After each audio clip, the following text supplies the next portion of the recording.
We always get a lot of interest at these events when we start talking about getting money. So glad to see a lot of people here tonight.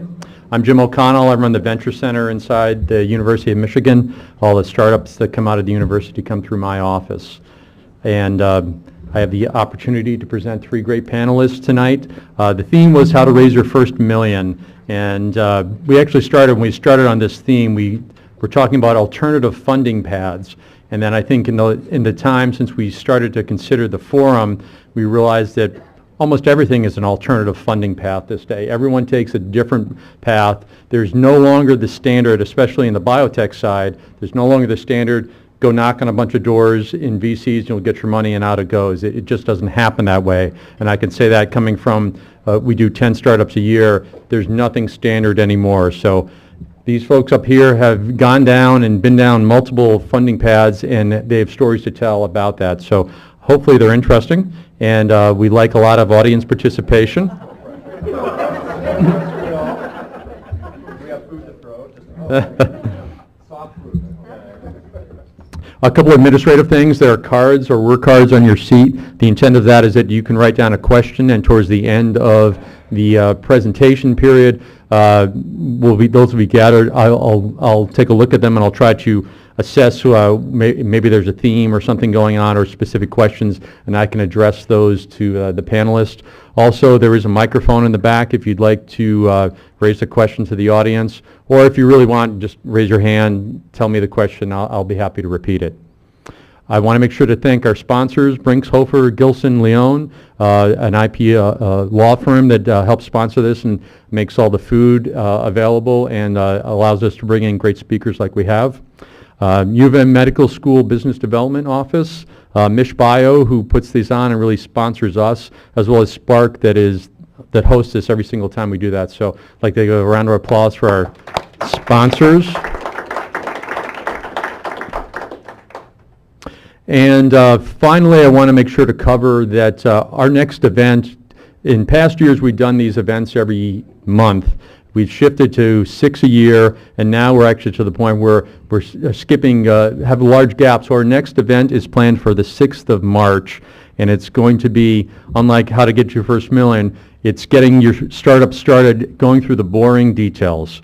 So the fact is that we have a lot of people in town who have gone through the grind and know the details that aren't so much fun, but we're going to discuss that and have people, again, just like these guys, who have been through it and figured out how to set up that bank account and how to set up payroll. So that's our theme, 6th of March. Please be there. Way to make it sound compelling.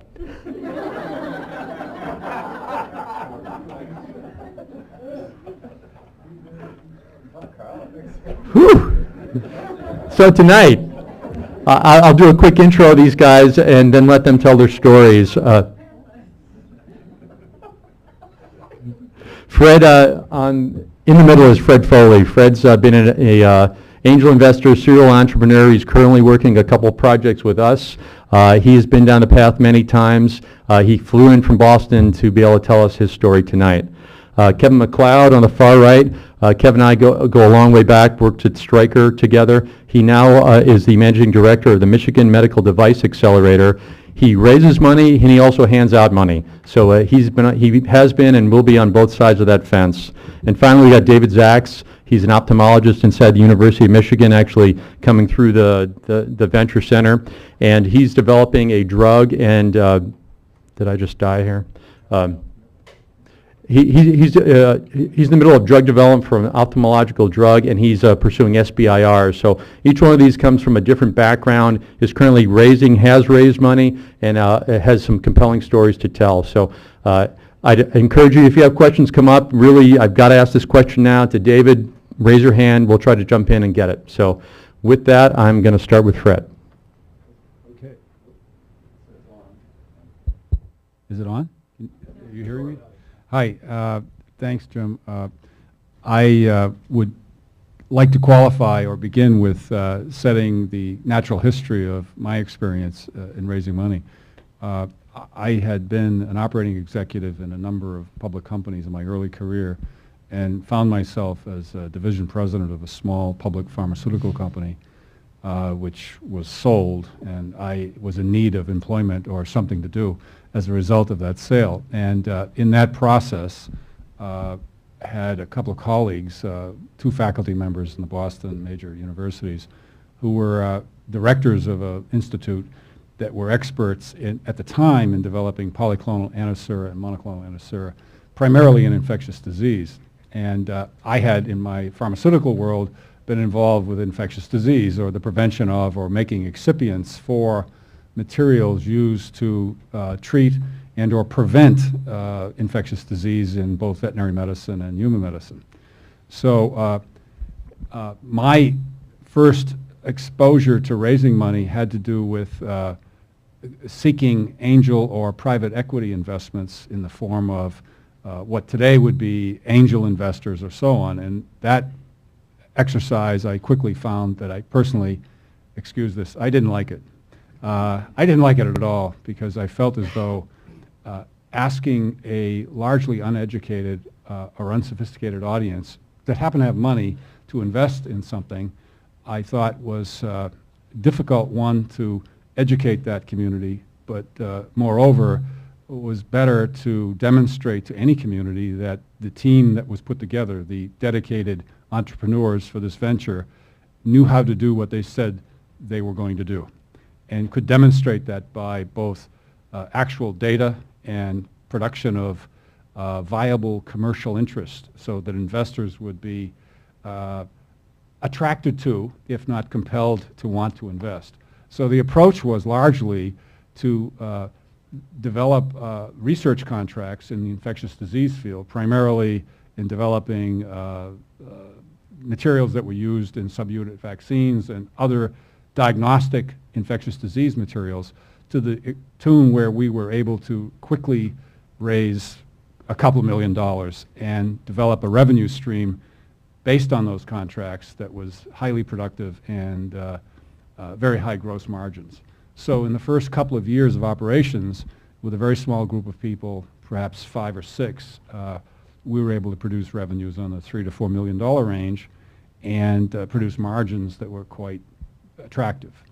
At that point, we wanted to expand, and in order to expand, we had to find capital to either leverage that story in the form of debt equity and or equity risk money, and we decided that's the time we would go to the private investor community. And to be very direct with you, we focused on a couple of channels, and a number of our investors were Wall Street executives, and the Wall Street executives liked us, and they decided that they would help us in our efforts to raise money. And we did private placements, a couple of private placements with a lot of high net worth individuals, and raised capital that way. I think that time we were by $3 million. And that was our initial story. That company went on to go public some years later, and that was largely a function of, we were scheduled to go public with a, I'll say it now, Kidder Peabody, if there are any Kidder Peabody alumni here, and the markets went to hell at that time, and so we had to reverse that strategy and do another private placement. And we really didn't need the capital at that point, so cash was flowing pretty well and product research was going along pretty well. That's one story. But I think the thing that I learned from that experience and my prior life's experience was the group of people. The most significant thing we had to have to any investor community was absolute credibility. They had to believe us, and believe us not predicated on our expressions of capability, but the results that we had demonstrated as individuals in our team. Now, that said, I've seen other circumstances, I'll go on to my next circumstance, where you might have someone that is in the technology field expert, but might not have the relevant complementary experiences one needs to put a company together, and that was a different set of circumstances, and frankly put in those circumstances, having the expertise, experience in the relevant field that money was being sought, compared to many things I see these days, I'm an angel investor, I see lots of deals, was frankly, pretty easy because, once again, it wasn't a matter of projecting something. It was a matter of having credibility with that investor community. And I guess if my counsel to anyone trying to raise money is, as I do diligence on lots of deals, is do you know what you're talking about? Do you have evidence? Is your team real? And are you really dedicated to what you're doing? And do you have real life experience doing it?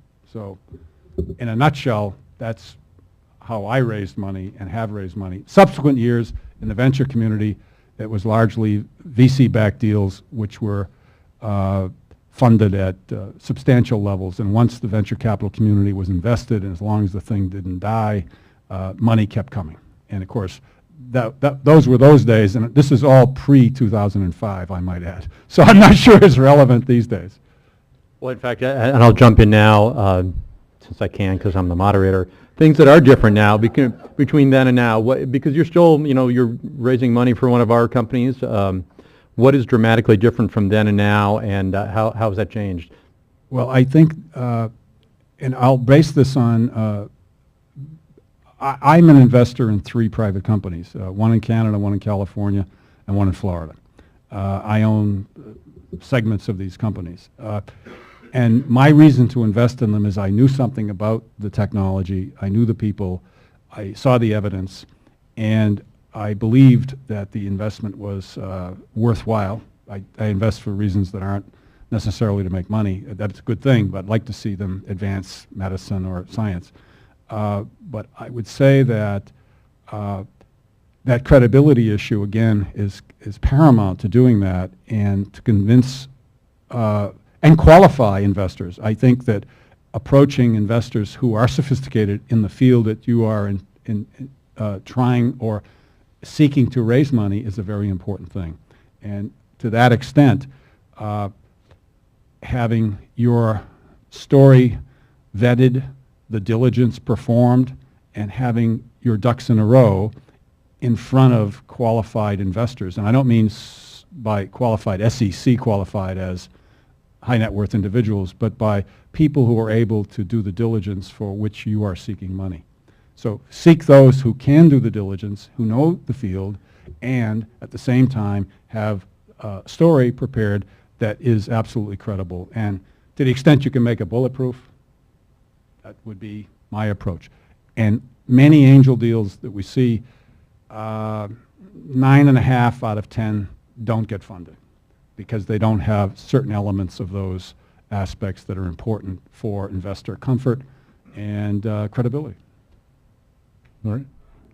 So on angels then, Kevin, you've been on the other side of the angel raising for your fund. You want to talk about that? Sure. Yeah, I'll give you some background on the Michigan Medical Device Accelerator as well. So I spent 17 years at Stryker, cutting my teeth, actually born and bred in Michigan, in Kalamazoo actually, educated in Michigan. Started at Stryker instantly, literally 4 days after graduation, and spent 17 years on the road selling, commercializing, and marketing products, mostly in the orthopedic and then craniomaxillofacial neural ranges. So what I did was look for ideas in the end of my career there and commercialize them. I'd look for the ideas as early as humanly possible, meaning in the OR typically, or on the back of a napkin, as they say, at dinners with, very expensive dinners with wine, when we could buy surgeons' dinners with expensive wine.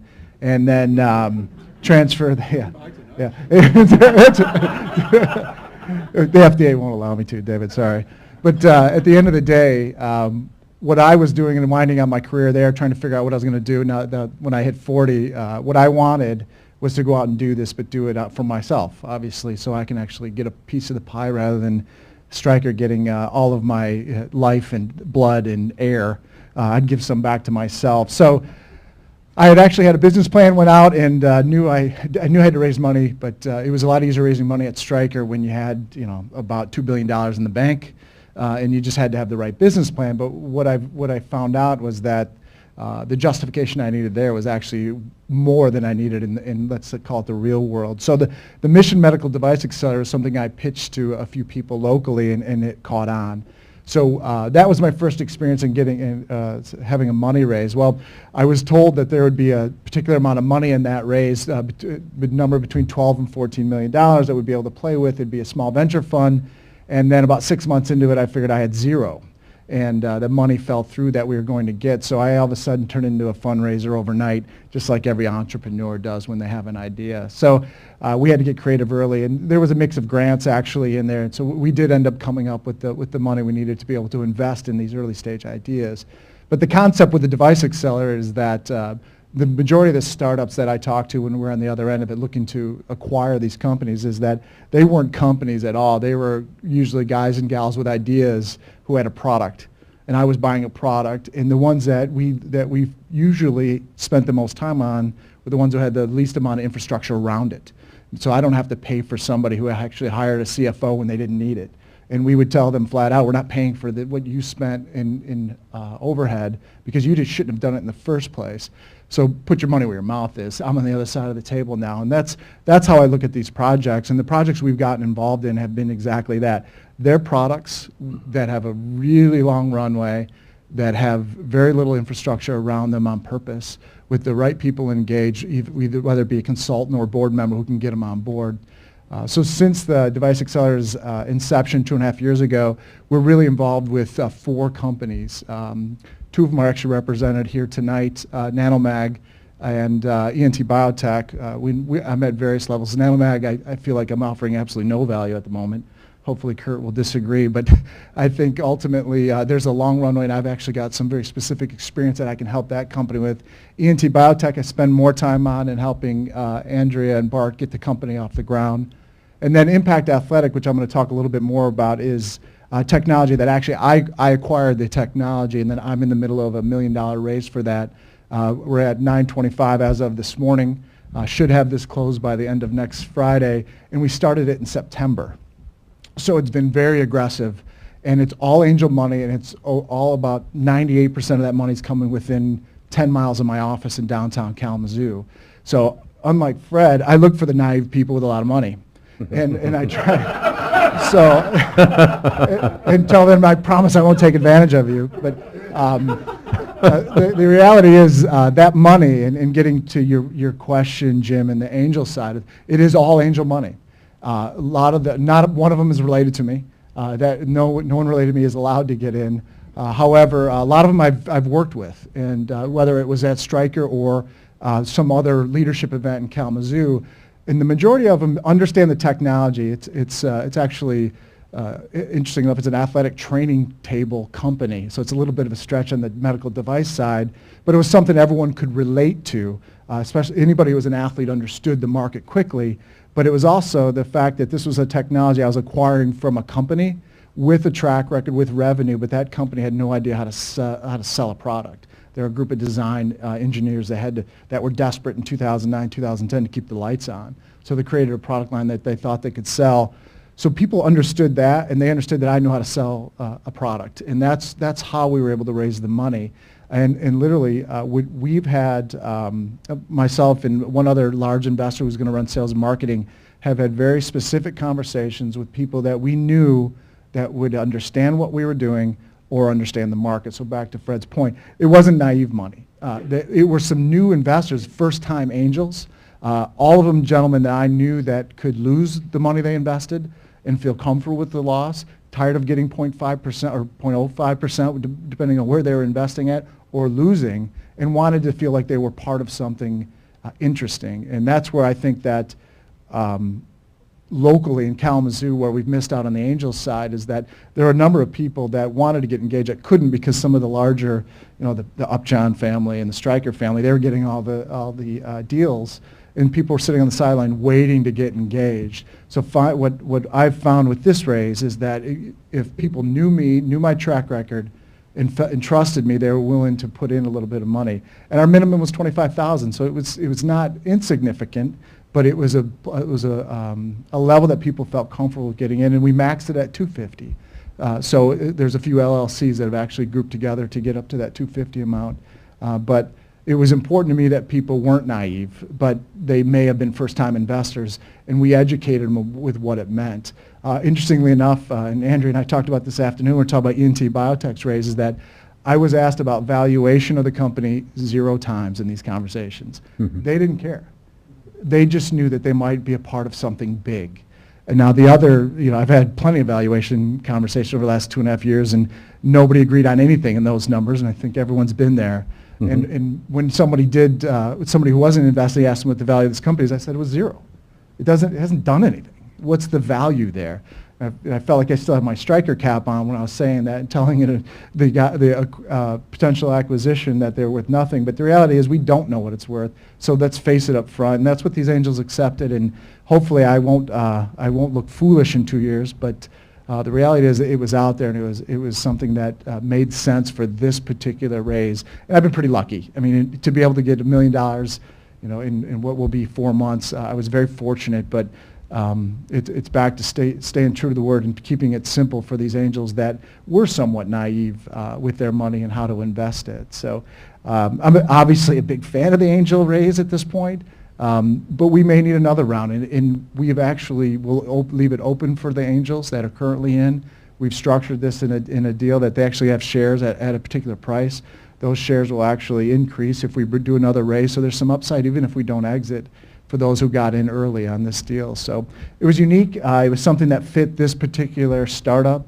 There are a couple other startups that we've helped fund at this point that we've raised money with. Were very similar deals, although we were able to get some state funding as well as an NIH grant into the other companies. So we've had a variety of different opportunities in being able to raise money, and our experience so far has been positive. I think that was built on the fact that I wasn't here pre-2005 or 2009. I was naive, but I was dumb enough to ask. And I think that's what was important for my raise and my continued raise, because I won't be done. I mean, the Device Accelerator itself is really meant to continue to do this until, either I'm dead or my wife is tired of me leaving the house. I mean, she wants me to stay, which I don't see that happen. I'll probably be dead first. But the reality is it's working for us now, and we'll continue to evolve and look at different ways to raise money as long as it makes sense for the particular startup that we're raising for. Okay. Thanks, Kevin. And then to David. David's on the pre-angel side, I'd say. He's gone to the non-dilutive path with SBIRs and has been successful with that, very successful so far. Well, thank you. Yeah, so I'm actually not sure why I'm here, because I haven't raised $1 million. But well, I'll qualify that, I think. So just what do? I'm a clinician. I see patients at the Kellogg Eye Center. I specialize in the retina. And when I was in training, one of the initial problems that struck me was that people, even though there's a term or an expression in the retina field, you have an anatomic success but a functional failure. That is, you can reattach a retina, or in other diseases you can maybe stop the pathologic process, but at the end of the day the patient doesn't see well. So that really bothered me, and it was that triggered the inspiration for doing this. So I also, the other half of the time I run a lab, and we were investigating the problem of why is there the functional failure. And that's really where it stems from for me. And we got grants from the NIH to study this at the academic level. And so actually, when I think back about it, that was the first $1 million. I didn't need a company to get the first $1 million to study the process. Had I started a company when I just first had the question, it would have made no sense. There was no company, no technology, anything like that.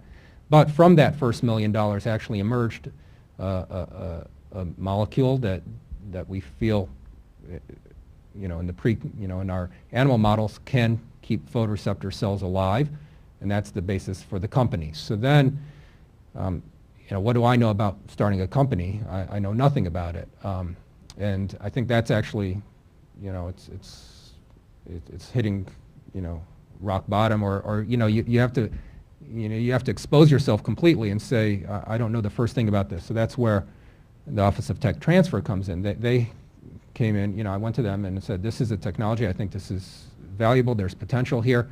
The ophthalmic market is very, potentially very lucrative, and this is a completely unmet medical need. But I don't know how to do that. So then, and maybe Jim, you can explain how you actually put and and Thomas Collette, who was at the time the mentor in residence, helped put the team together, because there was a lot on the backside that I didn't really realize.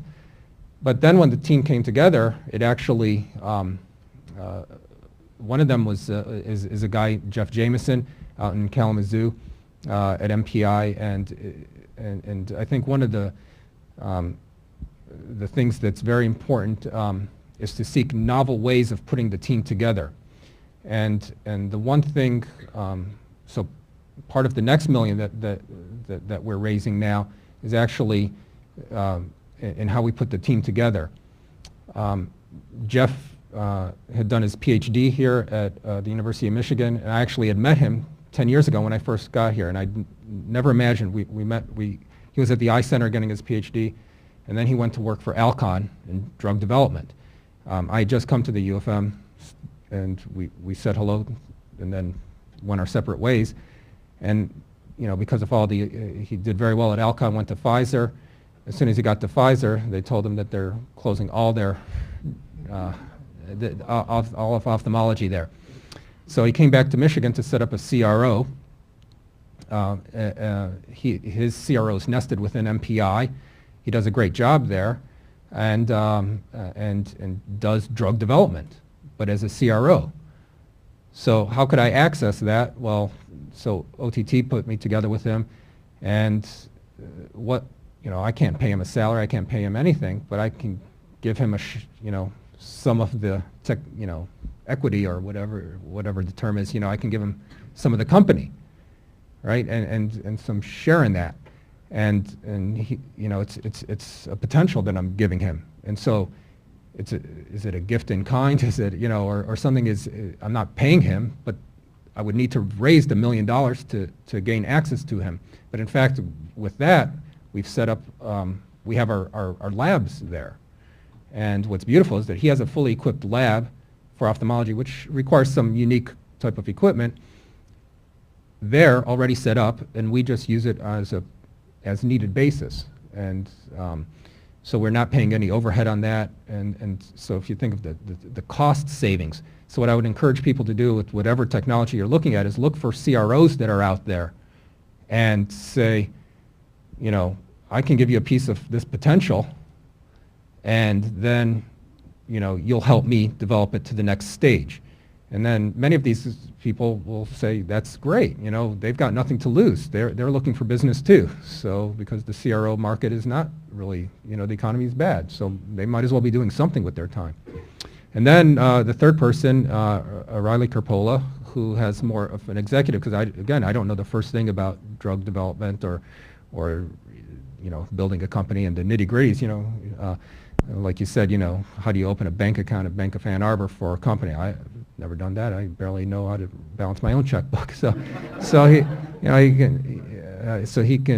she was able to do all that and really brought the team together in an administrative and an executive type sense.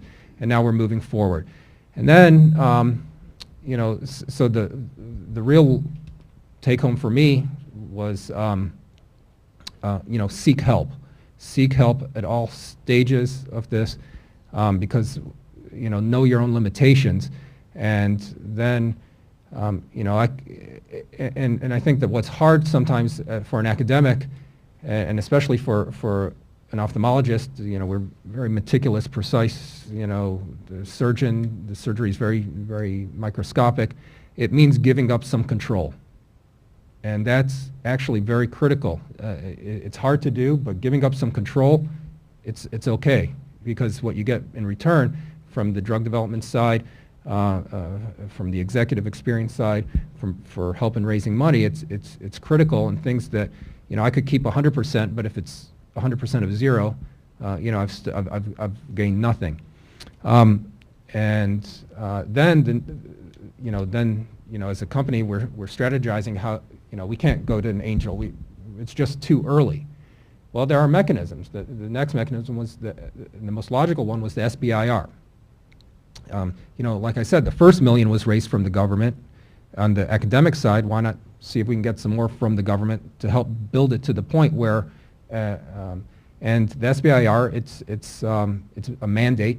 it's part of the law that the NIH has to put 2.5% of their budget towards commercialization of, you know, things that may actually help a person, as opposed to research that is just for research's sake, which has the potential but not necessarily a commercial aspect to it. And this is where, again, seeking help is critical. And there's a great resource in town, BBC, and you know, she helped me. You know, they have a recipe for success. So use it. I mean, just go to it. You don't have to pay anything. The state pays them for you. Well, only we do pay you, but only if we got the grant. And so it's subsidized by the state. So why not use that expertise? And you know, we followed their recipe. You know, just like on the back of the chocolate chips, you know, it tells you how to make it, and it's delicious every time. You cannot fail with that. You know, if you go to BBC, they're not paying me to say this. Just because it's that easy. I mean, why wouldn't you use it? So you might as well. And we actually, the very interesting thing is that, you know, the SBIR, they say it's capped at $150,000, which does not seem like a lot of money. And then the other thing that I learned from the academic side is talk to the program managers a lot and talk to them often. Well, on the academic side, my old program manager was a real jerk. Fortunately, he's retired. And he actually, whenever we tried to talk to him, he would say, I don't want to talk to you. Send me a list of questions by email. And, you know, that was okay. It worked for him, but this guy was, this program manager was awesome. And Jerry Wujek at the National Eye Institute, and he said, don't let the budget drive the science. Tell us what you want to do, and if we have the money, we'll give it to you. And we said, okay, well, why not? So we actually, with the direct and indirects all together, it's almost about a $430,000 grant. That's not an insignificant amount of money. You know, with $430,000, you can actually do quite a bit of work. And I was actually there this morning. We were doing animal model work, and you know, you can't beat that. And in fact, we just recently asked them for an administrative supplement. Now, we don't know if we'll get that because of you know, the fiscal cliff. Nobody's moving in DC. They don't have a budget. Everything is, you know, and that's the scary part, because this route may disappear because of politics, as opposed to what, you know, is really needed in terms of investment in research. But it's a very viable route. The SBIR, we hope to go in April for the phase 2, and we're writing that now. And I would encourage doing that.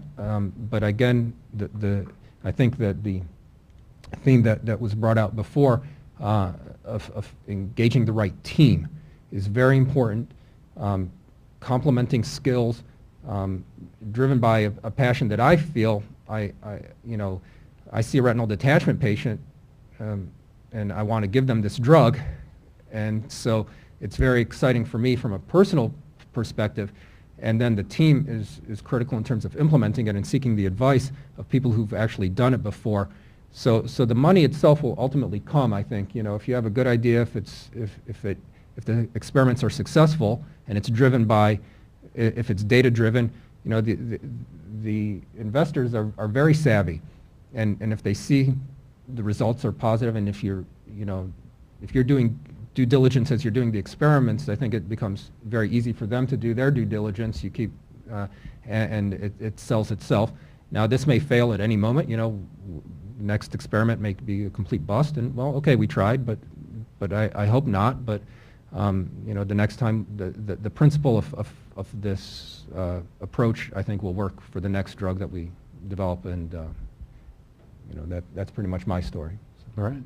I think, you know, something that David hit on that, and I don't know how many people are, you know, at startups or budding entrepreneurs in the room, but it's that using the CRO or using that something that I think people miss or don't know what resources to go out and get. And the BBC is a fantastic resource. SBI, you know, there's a bunch of acronyms that are really helpful. You know, BBC is good enough to eat now, I understand. So I think the reality is having that knowledge is what's most important, and because you can pick up the pieces as a startup for sometimes nothing, equity, that can get you all the way home. And that's the message that we're trying to really hammer home on a statewide basis, is that this state has, for the pharmacological side and the device side, we have everything we need here. It may not be the biggest, it may not be Minneapolis or Boston or San Francisco, but we have so many very specific qualities in the state that we don't have to go far, and people get it, and there's CROs, and there's, like me, we'll patchwork the right team together, that it makes sense, and we can do it here. We can do it cheaper than we can do it anywhere else. And I keep looking over at Melda, because it's kind of this story I've tried to hammer home with everyone I've talked to recently. This is a state full of people who create stuff and do stuff. It just happened to be cars first, but it's a lot of other things since then. How do we continue that message? And we're doing it in the device space, in the pharmaceutical space, and any entrepreneur could do it with the right patchwork, and they can do it cheaper. And again, I'll get off the soapbox, but I think it's ultimately true. And I think he's a perfect example, and I'm on the flip side of that example, where people are coming to me and looking for my particular expertise, and then I'll grab a few others along the way that I've met over the last 20 years. And I guess I'll throw it to Fred, coming in from Boston. How does Michigan compare, and what kind of thoughts do you have on that? Careful. I'm wondering, is Mickey Katzpeck in the room? No. Where is she? Is she here? Let's see. This Is is an there old. another shameless plug for BBC? Yeah. No. Let's see. Shaggy Dog story. About 1993-4, she invited some guys from both coasts to come, and they came, VCs, and they were wondering why VCs weren't interested in Ann Arbor life sciences deals and, to some extent, device deals. And I never forget the response. A guy named Reardon at Burrig and Deliage, which is a rather well-known, now changed name, he said, it's like a coach or have scouts looking for basketball players. If you had a sophomore in high school, his name was Michael Jordan, we'd know he was there, and we'd make it our business to know he was there.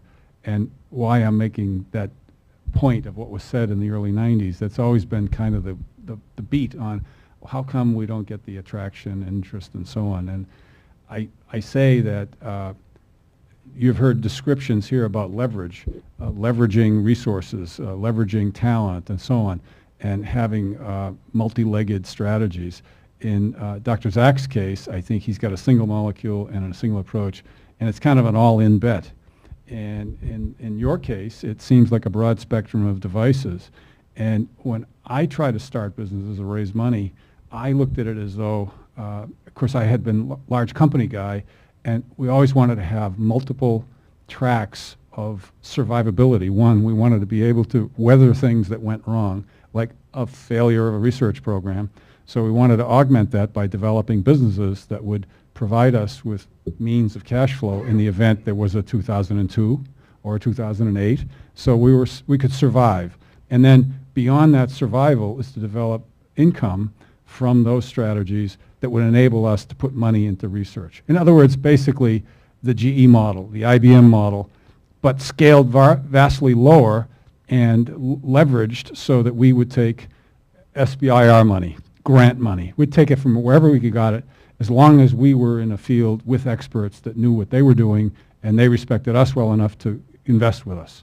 So it's kind of like aligning oneself with others who knew what they were doing and trying to find that resource no matter what. And that's what I did mostly, is to try to find that type of resource base. And I'm kind of anti-provincial. I don't believe in state lines and things like that. I believe in where the talent is, you go where the talent is, the resources are there. And I do agree that there's an enormous talent base here in this area, obviated by some of the things I've seen in the last few days. So that's my answer. Question, observation. Thanks, Fred. And I guess I'm going to start my questions to the panel. One thing broadly, and everyone's kind of touched on it a bit. 30 seconds, best advice you can give to people looking to raise their first $1 million. David? I mean, you have to firmly believe that you would invest in it yourself. I think that it will come across. I mean, are you selling snake oil, or is this something that you really believe will make a difference and is of value? And if you're passionate about it and your team can present that well, then I think that there are many resources out there. There are whole networks and communities that are devoted to, investors are looking for a good investment. They're looking for you as much as you're looking for them. So I actually don't see money as the big problem. I see the technology and the validity of it and the business plan as the most critical step. And once, if it's good, I think you guys will find us as much as we'll find you. I could be wrong about that. That could be very naive, but I think that's how it's supposed to work. I would comment that if your sign is bright and blinking and it's credible, and as Dr. Sachs mentioned, in the ophthalmic world, if that molecule in his project is showing promise and traction and he gets into phase 1s, he'll have people knocking on the door. It's that simple, I think. Phase 2s would be better, but Right, sure. It goes again to believing in what you're doing and really taking others' funds or resources as though your own funds and resources and your familial money is involved, because these small startups are familial deals usually. So friends and relatives and unknown investors are really friends and relatives. They're enabling these things to move along, so treat it like it's your own. Kevin? I would say make sure you have the right people on the bus first and foremost. I think it's making sure you have the right talent, and then the second word of advice would be look for those non-dilutive opportunities, like David's already mentioned. I think early on, keeping as much close to the vest as you can with the right people on board will point you. You'll have greater success going forward, because eventually you're going to have to go out and get dilutive sources. So I'll encourage people to write down, if you haven't already, questions, but now's your opportunity to ask people who have been there and done that or are doing it right now, raising funds. How does it go? What's your best advice? So if anybody's got anything, questions, anyone? What's the value of peer-reviewed publications in this area? So, What's the value of the peer-reviewed publications in this early phase of getting the first million, and does that vary by particular focus within the biosciences? I would say I would say there are a number of levels of consideration for peer-reviewed.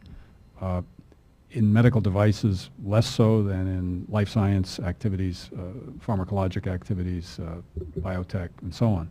So peer-reviewed is much more important there because of the, I hate to say he's a device guy and he's a different type of guy, but Is he better or worse? Peer-reviewed in the hard sciences is a highly respected thing. I'd say that coupled with strong IP, intellectual property, those two elements, are really the minimum you need before you have credibility. I mean, if you're Linus Pauling and you're looking for ascorbic acid money, you only have to be him and say that.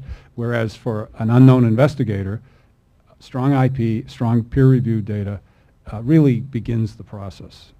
Whereas in medical device, experience in the field, 20 years, known need, known development path with rather low regulatory hurdles, and rather quick conversion versus a pharmaceutical development program or one of the biotech programs. So that's my opinion. And the continuation there is that the peer review actually is better for the exit, potential strategic exit, than it is for the clinical data, for instance. It actually builds your story. But that also would depend on its class 1, class 2, class 3 device. If you're looking at class 3, then you're into that longer phase and actually more expensive. You'll need more peer-reviewed journal articles, people that are actually looking at the science. Stryker hip replacements in particular, right? Yeah, I think they probably could have spent a little more time there, huh? I think what Fred mentioned, the IP, that was something that is not stressed at all or taught at all in medical school or in graduate school.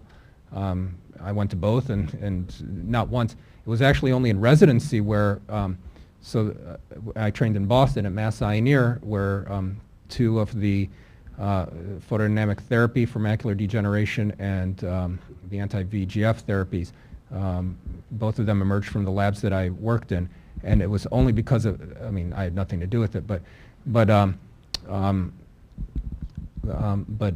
in fact, it's only by example, and I think that you talked about a question, the question you asked earlier was, you know, what's different about here and the coast? It's a culture. It's simply a culture there. You know, every idea was submitted to the Office of Tech Transfer immediately. Provisional patents were put in. You weren't allowed to submit your paper until all that paperwork was submitted, and only then could you submit it for publication. They were very aggressive about that. Some of it was learned from the hard way, but I think that, you know, I don't know who in the audience is on that side of things, but you know, change the thinking. You're not, tenure is easy to get. You'll get that. Don't worry about tenure. Worry about protecting your IP, because that is actually the very first question that anybody, when I said that I'm thinking of doing a company, I was thinking the very first question that anybody said was, do you have IP on this? The idea is good, but they said, and nobody taught me that, so I think that that's worth stating, because you won't get you'll get zero if you don't have IP.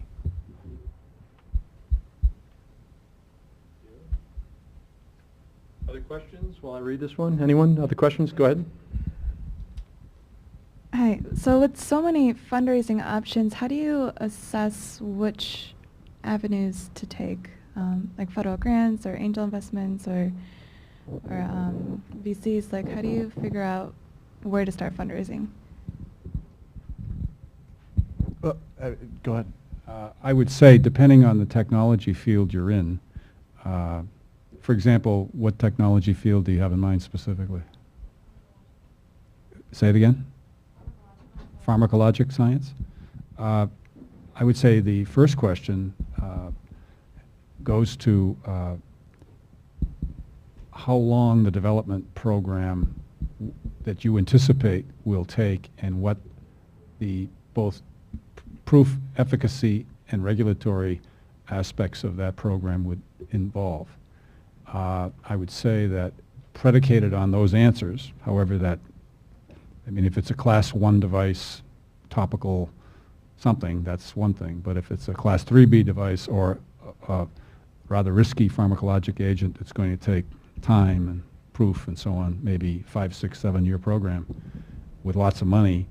I think the choosing the proper sophisticated investor class is a good rule to follow. But that's not necessarily a directory item where you would say, for that I go here. You may try a spectrum of investors or people in various fields related to what you're doing, so that you can form an opinion about who's best able to collaborate with you, that understands what you're doing, that can, in addition to funding your program, bring other resources. You heard about leverage, and leveraging your investor community so that they have friends and relatives or business partners that are interested in participating in your program. So I think you analyze where you're going and look at the natural history of others and what they've done, and see who's interested, and look at the funding approaches they've taken. But I would really counsel you, if you can get first research money, grant money, validated peer-reviewed approvals, and IP, then the rest is really almost cookbook to walk your way through who to go to. Great. Thanks, Fred. Yeah, Did you have a response, Dave? Yeah, I think one thing that we tried to do is actually, you know, the exit strategy, keep that in mind. And our exit strategy will be to try to take it as far as we can and then sell it to a big pharma, because they'll be able to really take it all the way. You know, so very early on, you know, with OTT, we went to some of these companies and said, would you be interested? They said, it's just way too early. So then, once we formed the company, we actually had very serious discussions with our potential customers, the big pharma. And in ophthalmology, it's unique because it's a very small community. There are only about 1,500 retina surgeons in the country. We all know each other. There are about 5 major ophthalmic companies, drug companies, and we all know each other. So we went to them. at our major annual meeting, we talked to them, we set up meetings with them, we said, what do you want from us that will make you interested? And they gave us a list of things. And then you write some of your, so we found that to be quite helpful, because that helps guide our experiments, and then some of the money that we've sought either grant or funding otherwise has, is helping get those data. Julia? So I actually have a question myself, which is, I was at the Mid-America Healthcare Venture Forum yesterday in Minneapolis, and I think here at BioArbor and here in Michigan in general, we talk a lot about angel investing, grant investing, and venture investing. But what I heard a bit about yesterday was family offices for funding, and that is something that I wasn't familiar with. So I was wondering if any of you could talk about family offices and what you think of their value in the funding paradigms. I could probably take a little bit of there and I'll let you follow up. But so if you're from West Michigan, there's a lot of family offices, obviously. They're either start with and end with Van Andel, DeVos, Stryker, or Upjohn. But there's a lot of other, and I've in approaching them, it's very unique because they're looking, first of all, if you haven't heard, West Michigan's a little conservative, and these family offices are trying to keep their job. I mean, if you think about their whole point is to invest this family's money, so it's already there. They're not looking to make a lot more. They just don't want to lose a lot so that their grandkids continue on a certain lifestyle. So it's an interesting conversation. Very engaged. They're very willing for the right teams. And that's what it all comes down to, the people that they're engaging with. They know little of the technology. They'll go to their for instance, in the Grand Rapids and Holland area, they'll go to the Grand Angels and use that angel network to be able to find the experts in the field. But it's much like any angel conversation at that point, just a very unique setting and mindset. And you have to know that going in, that these aren't overly aggressive individuals, at least in my neck of the woods. I would say that family funds, with the exception of people like now deceased Howard Hughes, and Gates and those people who have professional investment VC operations, the smaller ones would be more interested in short-term yield unless they have an interest in a particular disease. There are some funds, the one that I'm familiar with, my Michigan company, we had a relationship with a spina bifida organization and a foundation that was supporting that work, funded by a family foundation, specifically for that use. But in general, I think there's some specificity to the family operations, and they vary by their missions, the local regional interest, and the objectives. But I tend to think that Bill has got it, that these tend to want to preserve capital, the smaller ones, and the bigger ones want to expand and create significant benefits to mankind. So it depends on what you've got. I do have a question here. How would you assess the credibility of young entrepreneurs starting their first venture with an experienced technical team and strong IP? So how would you assess the credibility of young entrepreneurs starting? Well, I mean, it's if they've got a strong, certainly they've already proven to me they have a strong team. So the reality is, it's just a matter of, for me, having a beer with them or whatever it might be. It's breaking bread and getting an understanding of who that person is. Just like if I were hiring somebody in my former company, understanding the talents behind it and the person behind the technology.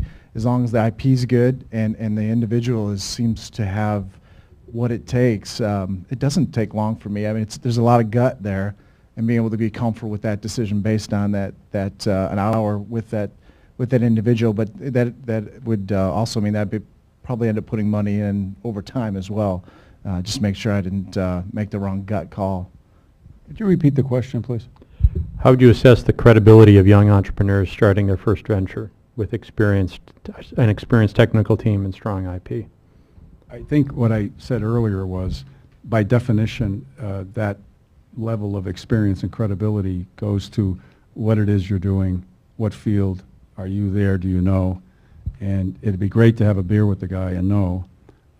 By the way, George W. Bush, for those of you who wanted to have a beer with him, you know that story. And I think diligence always plays a role. And whoever one goes to that is interested in investing, I think you must, as that entrepreneur, analyze your own capabilities objectively. And the question was, if you believe that story, what's the evidence for that story? And if you believe it and there is evidence, objective evidence, then the world is out there. Forgive the W comment. Well, I actually thought the W comment was really good, but I don't know if everyone appreciated what you were getting at there, which I think is an important point. Good. Well, no, but I think that's good. You need to do your diligence about who you're about to go meet with. And if you call someone up and say, you know, you want to go grab a beer and you find out they don't drink, then you didn't do your homework about that person. And, you know, you need to know who you're pitching to and what you're thinking, I think was your point. And I think it's a good one. Kind of like if you're a marketing executive or you're selling something, you really have to know your market. And if you are pitching a deal, your market is the investor community. So your service or product or ingenuity is really what you're pitching. So you really, it's kind of like marketing 101.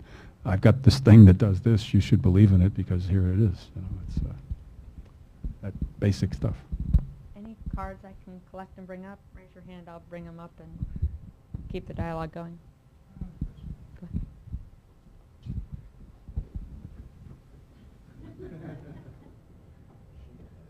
ahead. I'm new to Michigan, so I just want the angel investors in Michigan, what kind of investment opportunity they'll be interested in. As some of you already point out that the angel investors are pretty kind of conservative, right? They use their own money. So sounds like I just want to confirm that they will be interested in some kind of incremental technology instead of some kind of very, discontinuous, disruptive technology, high risk, high return kind of thing. And if they are interested in conservative technology, incremental technologies, what kind of return they are looking at, X times investment from Michigan angel investors? I can't speak for Michigan. I can speak for other places, but and me. Yeah, so I can speak to my experience, and it's 2.5 years worth of raising money now, but they're interested in things they're familiar with or know somebody close to them that's familiar. So they want to be able to understand the opportunity. I think first and foremost, but secondly, and maybe more importantly, they want to feel comfortable with the individual. So in my experience, if they had one of the technologies we were raising for is technology for cooling therapy. And I had a number of ENT surgeons that were interested coincidentally, and they ended up putting money into us. Unfortunately, that all fell apart. I had to give them their money back. But the reality is that was something they were comfortable with. And then this raise, it's been a lot about my background and those who knew me. So I think as far as what they're looking for something better than they're getting today. And today they're not getting much or they're losing. The conversations of 5X make people happy. You know, I hope that it's a lot more than 5X. Otherwise, I feel like I've not done my job as the gentleman who's doing the raise. And I think as long as you can, as long as it's familiar to them and if they know you or at least feel comfortable with you, they're willing to give, and they're really not worried about whether it's conservative, disruptive at that point. They're relying on you, and that's my experience in the west side of the state. And I would say I don't mean this in a pejorative way in any way. I'll qualify that by saying that tends to be a regional or provincial approach that is hometown kind of thing. And one of the things that I've, over the years, noticed of this Ann Arbor region, with few exceptions, there are some LDL things that didn't follow that rule, that the world really is your market, and your investor group, depending on what you're doing, if you're doing a simple device that has a quick return, within 3 years through regulatory, you sell it, you can get a 3 to 5x. That's one type of an investor you would seek.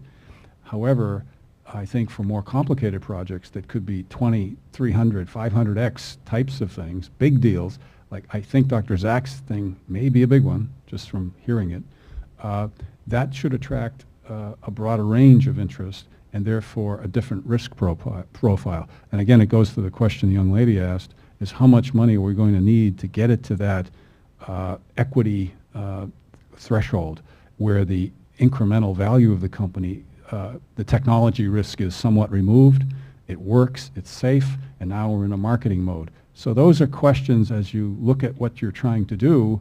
I think using Jim and Wayne and the resources here at the university, there are a number of people that have had that experience, particularly the mentor and residence community and so on. I think they have answers to those questions, and they can specifically be more helpful than perhaps a generic answer to your question. Okay. Question for Fred. I don't think Kevin's been in the business long enough to answer this, but we all... I'll answer it. It's nice to talk about the excitement of the first million, but the reality is you have to also have the cutthroat ability to terminate a company. So, Fred, how many companies have you had to close the doors on? And what was the major thing that the decision maker there that forced that activity?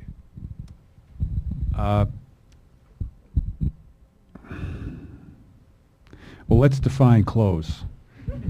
If you say chapter 7, 11, or 13, those are, I've been involved with one major U.S. corporation in chapter 11, spent a little time there, but it went in and out and went back public, and I happen to be an operating guy in that situation, and that was forced by Bankers Trust of New York, I might add. That was not an option. The creditors forced that. And I was part of a team brought in to change that. But I've been in a venture deal or two where the technology had run its course or there was a fatal flaw. And the option then for the investors with sunk capital, built the money, was to advise the investors that the bad news, it's called the oh shit news, is here we are, and things do is close is money on the balance sheet, it's your money, investors' money. Do we keep going or do we shut it down? And in a couple of cases I've been involved with, they said, well, what do you want to do? And I said, well, I think we can make a success out of something else we're looking at, this multi-stool thing. And the multi-stool things, in the case of my Michigan company, turned out to be quite valuable. But we had to change course and literally stop what we were doing, dynamically change the course of that company's product development approach and move into a different direction. So I think that's really a decision that the entrepreneur and the investors have to make. The board, the investors have a board of directors and they say, here's the evidence, here's what it is, and make the decision. And that decision usually is very difficult when more cash is needed. And then you hit the threshold of you're kind of in, and do you kill it or do you keep going? And I don't think there's a simple answer. Yeah, Bill. In relation to the same question, I think I can do without a microphone. In relation to the same question, over time, how has the economy affected that, what you just said? My impression is there was a time when there was so much venture capital money that a lot of bad deals were being funded, and maybe now it's the opposite, the quality is higher? I think you've hit upon an excellent point, which goes to again, the natural history of, if we start in the 80s with KKR and Genentech, that first public offering, and of course Genentech turned out to be enormously successful. Roche bought it. It was a huge success. So a lot of people in the financial community, Bill was one of them, decided that they would get into the investment banking. And not to bore you with history of Glass-Steagall or all that, but a lot of the banks decided, let's start investing in risky things. And the model was get to phase ones, get so far, take it public, and all the early investors got out. That model is gone. That's dead. It's died. It almost died completely in 2001. In 2008, it's gone. So I think the criteria these days is look at the venture investment return numbers, and you'd see that that enormous universe of public offering liquidity events is completely vanished. And whether that returns or not, who knows? But I think the level of scrutiny and diligence required in deals these days has notched up logarithmically compared to 1990 or 95. So that's why when I said earlier, make sure you've got your stuff, it's protected, you really know your deal, because the kind of diligence you'll encounter at the stage where you may need more money, professional money, VC money and so on, you're going to be scrutinized by a much more vigorous and professional diligence process than existed in the earlier days. So that's what I think. All right. So we're past 7 o'clock. Any other burning questions, anyone else? If not, I'd say let's give our panelists a round of applause. Thanks for coming here tonight, and we'll see you on March 6th.